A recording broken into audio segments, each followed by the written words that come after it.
Pawan Kalyan cinema ఆపే దమ్మున్న మగవాడు ఆంధ్రప్రదేశ్ లో తెలంగాణలో ఉన్నాడా? ఇప్పుడు ఆ నలుగురు అనే డిస్ట్రిబ్యూటర్సా లేకపోతే నిర్మాతల ఎవరు ఆపాలని చూస్తున్నారు అనే ఇన్ఫర్మేషన్. ఆ నలుగురు అంటే మన ఇండస్ట్రీలో నలుగురు ఆధిపత్యంలో థియేటర్స్ గానీ డిస్ట్రిబ్యూటర్స్ గానీ వీళ్ళంతా నలుగురు ఆధిపత్యంలో ఉన్నారు. ఆ నలుగురు కూడా అందరికీ తెలిసిన వాళ్ళే. కాకపోతే పేర్లు చెప్పకూడదు, ఎందుకంటే రేపు పొద్దున్న మనం ఇండస్ట్రీలో ఉండేవాళ్ళం కాబట్టి పేరు చెప్పకూడదు. ఆ నలుగురు చేతుల్లోనే థియేటర్లు ఉంటాయి. ఎవడైనా చిన్న సినిమా తీసుకుని వెళ్ళినా వాళ్ళకి నచ్చితే రిలీజ్ చేస్తారు, నచ్చకపోతే మూలం పడేస్తారు. అంటే ఆ నలుగురికి భయపడుతున్నారా మీరు? ఖచ్చితంగా భయపడతారండి. ఎందుకలా? ఎందుకంటే థియేటర్లు అన్ని వాళ్ళ చేతిలోనే ఉన్నాయి. ఒక సినిమా రిలీజ్ చేయాలంటే వాళ్ళ అనుమతి ఇస్తే, ఇవ్వకపోతే రిలీజ్ ఎలా చేస్తాం?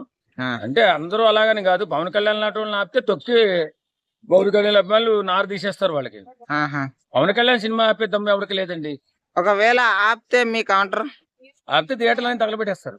అంతేనా? అంతే, ఖచ్చితంగా తగలబెట్టేస్తారు. కాకపోతే ఈ మధ్య ఏదైనా కారణం చేత ఆగితే ఏమో చెప్పలేం, కానీ కావాలని థియేటర్ యాజమాన్యాలు కానీ ఆపితే మొత్తం థియేటర్లకి చాలా ముప్పు, పెను ముప్పు కూడా జరుగుతుంది. అంటే కొంతమంది ఏమంటున్నారు అంటే ఆయన హిందీకి బాగా వాల్యూ ఇస్తున్నాడు, బీజేపీకి సపోర్ట్ ఇచ్చుకుంటా, తెలుగు సినిమాలు ఎందుకు అని అంటున్నారు. దాని పైన ఏమంటారు మీరు?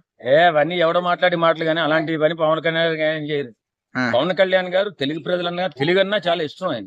అంటే మొన్న అక్కడ సైడ్ యూపీ వాళ్ళని తెచ్చుకుంటారు పని